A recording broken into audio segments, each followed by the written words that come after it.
Hey guys, so today we're just working on my 2001 Ford Mustang. Super easy thing we're doing today. We're just taking off the front brakes and replacing them. So the tools that you're going to need for these are just going to be these ones right here. It's going to be a ratchet with the size 12 ratchet head, a pair of vice grips, and then a C-clamp for compressing back on the brakes, and then obviously an air gun to get the tire off. As you can see, I already have the tire off. I'm assuming you guys know how to take off the tire, so I just went ahead and did that already. So to start on this, there's basically just two bolts that you have to take off. So for that, I've already loosened them up and everything, but I'll just show it to you guys just so you know how to do it.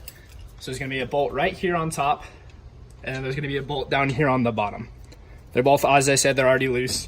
But what you're gonna do is pretty straightforward. You put the ratchet on there. The vice grips are gonna be for right here because there's a little piece right here that spins freely while you're loosening it.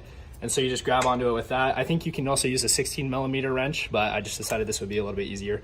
And I'll turn it, obviously, just to show you what you're doing. Mine are already loose, so I'll just go ahead and take those two bolts out. They're not super long bolts. They're just little small ones like that. Make sure you keep track of all your bolts and stuff. And then pretty easy from there, you just grab this and you just pull it off. And then obviously you don't want to dangle this anywhere, and you want to put it somewhere where it's not going to get hurt. I usually found that you can just stick it up in there and it usually sits just fine.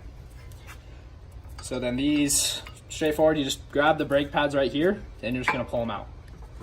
And obviously mine have a lot of wear and tear on them because they've got all that stuff flaking off. Grab the other one, same deal. That one's actually pretty worn down too. And so I've actually already done the other side, so I'm just showing you guys this side, but it's going to be the exact same on the other side. There's no difference. It's just where you're placing your hands and stuff.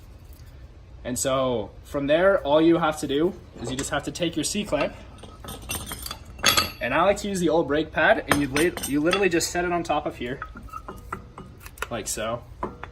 And this is actually a two-person job usually, but you can do it with one. And you just put it on top like that, and you just twist really slowly while you're pushing it down because you don't want to bust any of the lines or anything. And that's going to recompress your two brake sides right there, which you can see them both. They're both pushed up right now, but these two things right here will push back down. You, like I said, just go super slow, otherwise you're gonna bust the line. Other than that, it's pretty straightforward. You just go back through, do the opposite thing to put it back together, and put your tire back on. Good luck, guys.